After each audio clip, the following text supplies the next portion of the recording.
Usaha menjadikan Malaysia sebuah negara hebat perlu bermula dengan amalan takbir urus baik, integriti dan penolakan rasuah, kata Datuk Seri Anwar Ibrahim.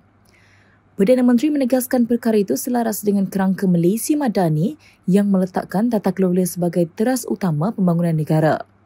Untuk menjamin masa depan anak-anak kita dan menjamin hebatnya negara Malaysia tercinta ini, mesti bermula dengan governance dan integriti dengan penolakan rasuah.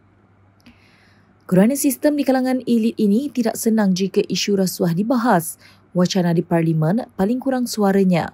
Kalau ada soal rasuah dituju kepada 1-2 kes politik tetapi tidak ada sambutan, manusia yang berintegriti sudah tentu seorang yang tidak mengambil rasuah. Takbir urus yang baik sangat penting dan bermaksud mengamalkan nilai-nilai yang baik selaras aspirasi kemanusiaan yang sewajarnya. Jadi kalau konteks itu saudara faham selain kehebatan, kejayaan kita dalam kerangka madani, saya sangat tekankan tata kelola, katanya dipetik Media Perpaduan. Beliau berkata demikian ketika berucap pada Majlis Amanat Perdana Integriti Nasional, MAPIN, dan penyampaian Anugerah Integriti, Governance dan Anti Rasuah AIGA 2025 di Pusat Konvensyen Antarabangsa Putrajaya, PICC pada Rabu.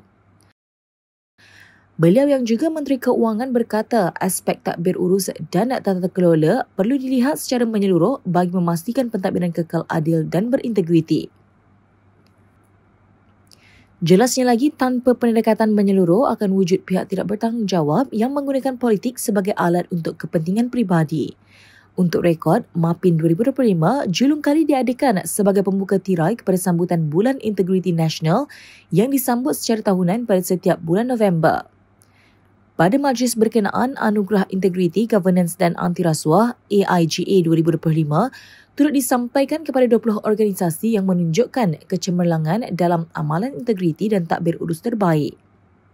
Anugerah ini meliputi 4 anugerah emas, 3 anugerah perak dan 3 anugerah gangsa bagi kedua-dua sektor awam dan swasta. Majlis itu turut menyaksikan PMX menyampaikan anugerah Perdana Menteri kepada 2 organisasi terdiri dari sektor swasta dan sektor awam yang telah menjadikan inisiatif pembudayaan integriti, governance dan anti rasuah agenda utama dalam pengoperasian organisasi.